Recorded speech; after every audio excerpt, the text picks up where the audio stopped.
let us prepare ourselves. If you put your hand over your eyes, I open my eyes to see the spiritual truth today. And now over your ears, I open my ears to hear the spiritual truth today. Now we put your hand over your heart and just extend out your arms. I open my heart to receive the spiritual truth today.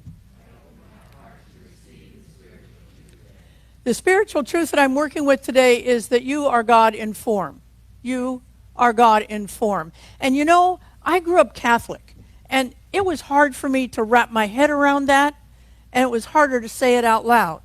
But I want you to do that with me now. Say that with me. I am God in form. First person, I am God in form.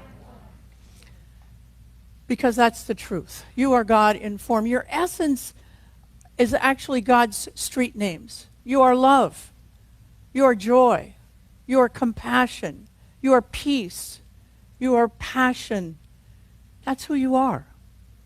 You know, every once in a while, I like to go back to the basics of this amazing philosophy called Science of Mind. In this book called Living the Science of Mind, our founder wrote a statement called What We Believe. And in it, he listed 13 basic beliefs. And occasionally throughout the year, I like to take one of them and explore them. Today, I want to explore the third on his list.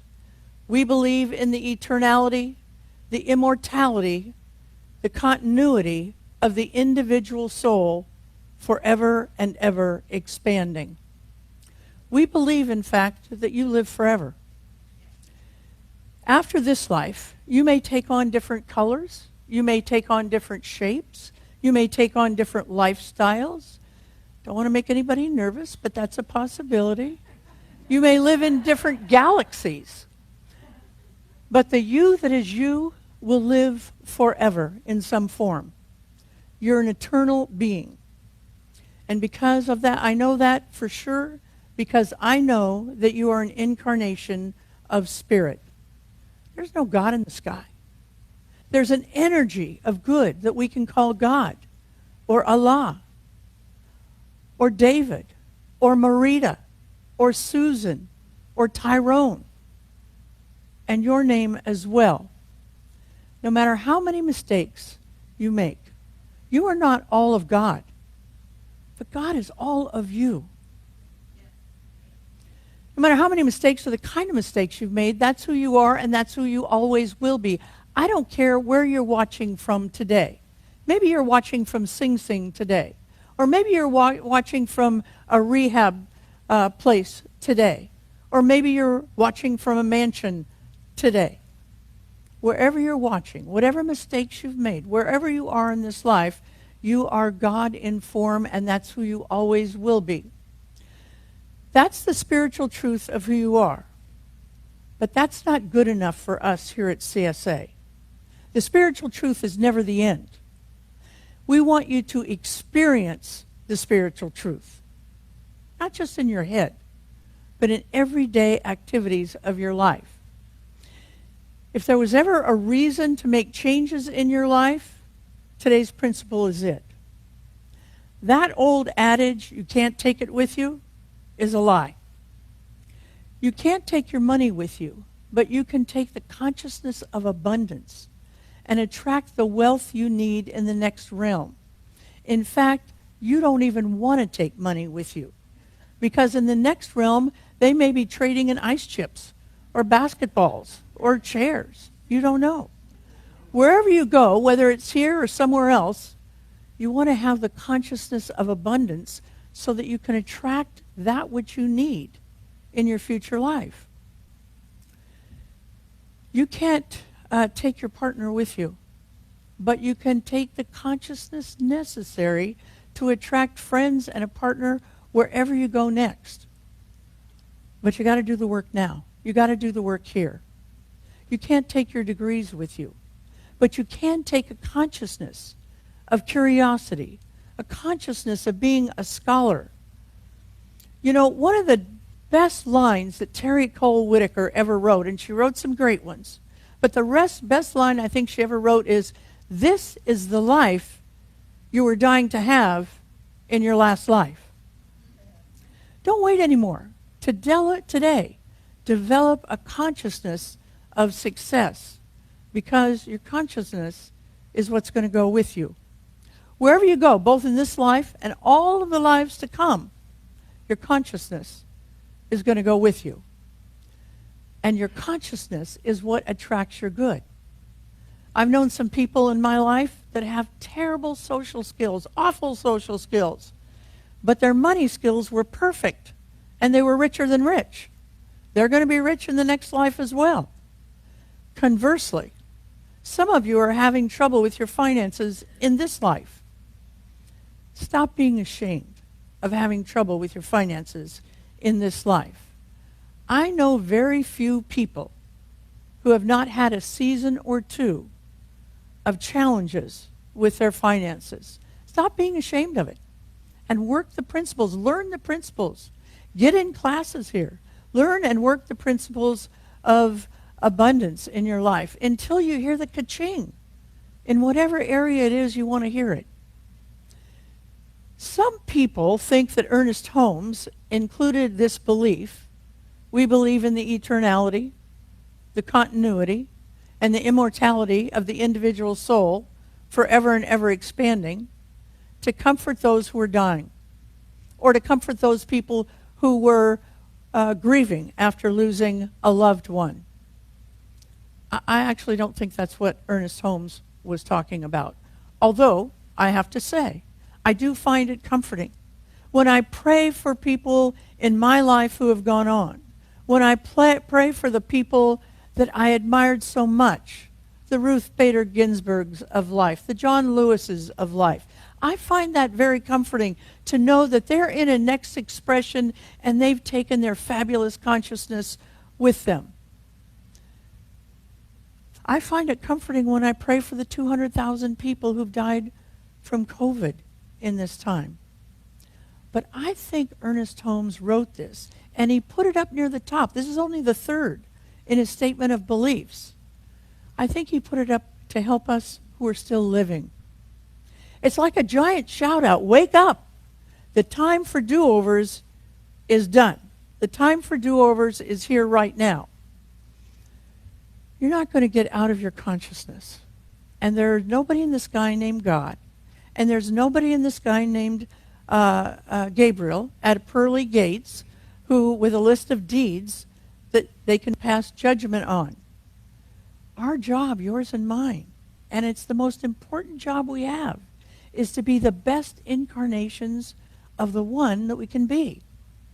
See, God became individualized as you because it was time for you to bring God onto the planet in the unique way that you do.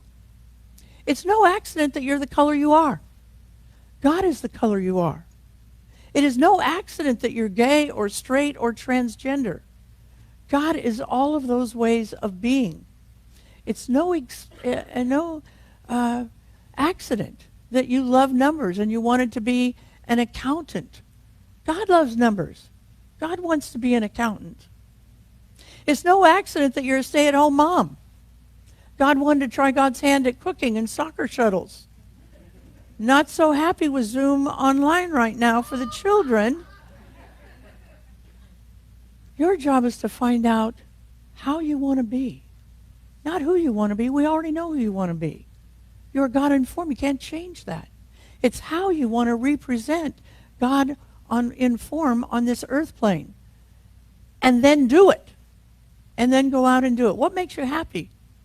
Because what makes you happy is God's desire pushing through you. What makes you feel strong about yourself? It's the universe saying, hey, you're on track. What makes you feel weak right now? It's the universe saying, make a course correction and do it now. Don't wait till die and think you'll do it differently in the next life, because you won't. You're going to take your consciousness with you, and you'll do it exactly in the same way.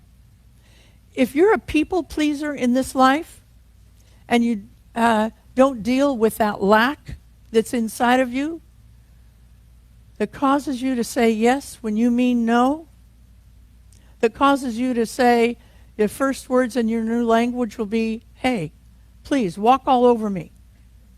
Yes, I'll delay what I want, hoping that you'll like me. Deal with that stuff now.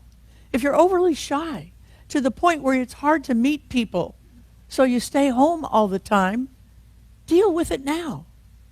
There's spiritual work you can do to remind yourself of the spiritual truth that you are a representation on this planet. God is not shy. That's why we have roses. That's why we have rainbows. That's why we have gay pride parades. That's why we have LeBron James. That's why we have Lady Gaga. God is not shy. If you can develop a consciousness of self-confidence, and when I talk about self-confidence, I'm not talking about it with a little s. I'm talking a consciousness of self-confidence with the big S, with the God S. If we can develop that kind of self-confidence, we can do anything, because we understand that we're walking around as God in form. You can go wherever you might previously felt unwelcome and feel totally welcome. No matter what your dress is, no matter what your address is. If we can begin to develop an understanding that we are God in form, we can walk anywhere. Now, if you're like me, you may have grown up in a childhood where you needed some help in developing self-confidence with a capital S. The practitioners in this church are doing Zoom counseling. They're doing phone call counseling. During COVID, get some help. Get some help setting little achievable goals with big S self-confidence, and let them help you. If you feel critical, not if somebody else tells you you're a critical person, but if you know within yourself you'd like to be less critical in this lifetime, do something about it now, in this lifetime. See, I hear people say, well, being critical is just my nature. It's just who I am. No, it's not. No, it's a learned behavior. Your nature is one of love, is one of compassion, is one of empathy. That's what your nature is. And what you learn can be unlearned, Ernest Holmes tells us. If you want to shake off critical behavior in this lifetime, find people and events and qualities that you're critical of. And here's a little exercise you can do.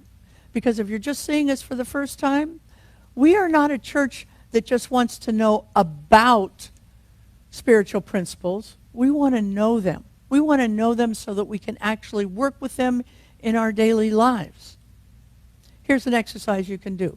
Write down the names and the quality of people and things you're critical of right now, and give that quality a number. One being, it just irritates me because. Now, for this to work, you have to be honest.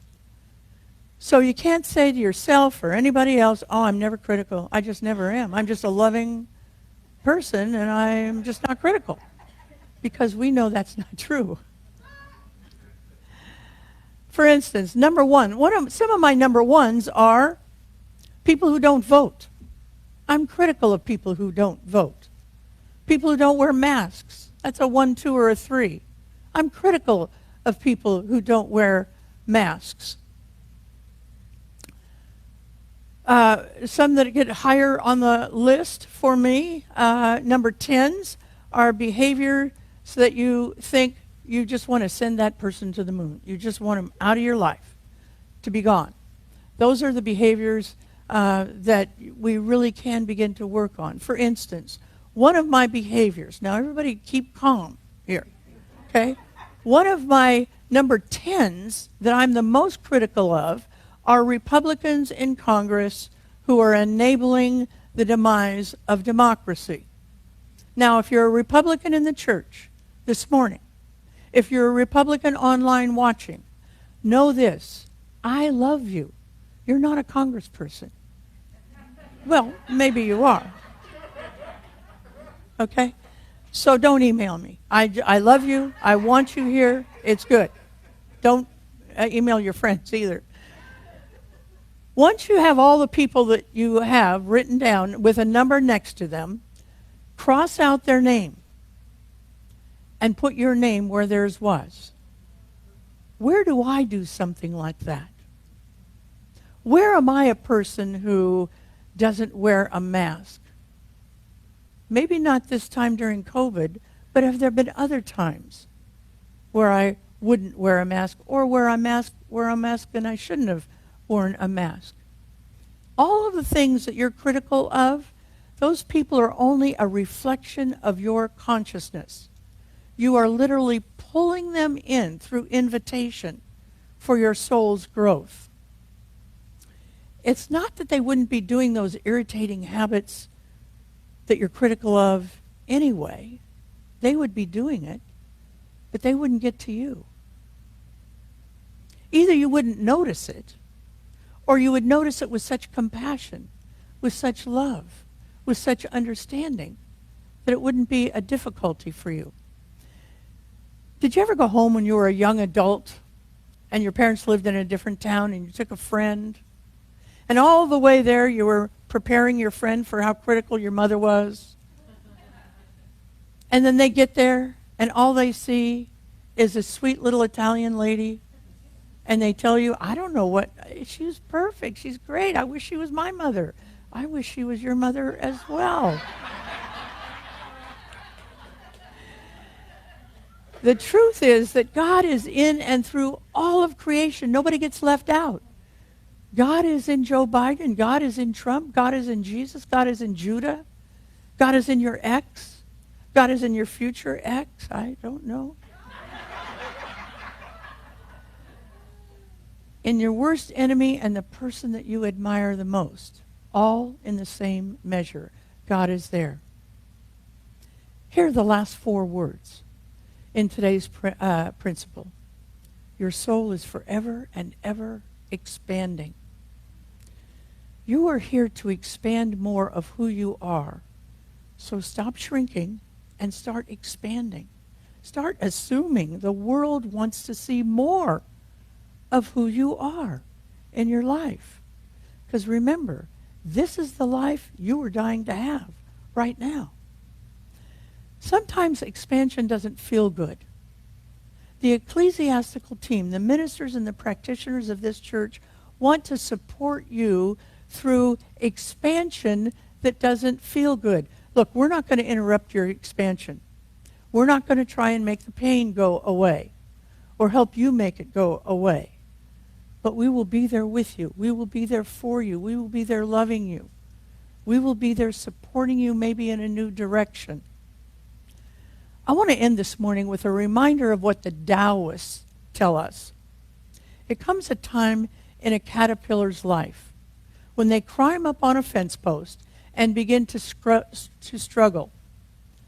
Now, does the caterpillar actually know with its little caterpillar left brain that it's time to go on the fence post and begin?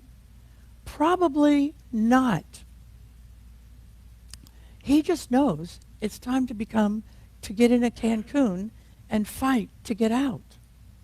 See, we can only be there and bear loving witness to the caterpillar and the slugfest as it continues. We can, if we try and jump in and rescue the caterpillar, we will have made him weaker, because the slugging in our life is necessary for our soul's growth to continue to expand. Not designed by God, by the way, but designed by us, not fully grasping spiritual principles. If you're in a mental slugfest and you don't know why, it's just that you don't know why in your head, I promise you, your heart does know. Your soul does know while you're in that cocoon. And there's only one reason. You are expanding. Let's take this message into prayer. There's only one power. It's the power of love, and it just runs right through me. if I'll only get my bloated nothingness out of the way, if only I get my past hurts out of the way, if only I get my need for justification out of the way, then I can experience it. And once I experience it, it simply flows through me onto the planet, and I recognize that God only says yes. I release this word into the law, and so it is. Amen.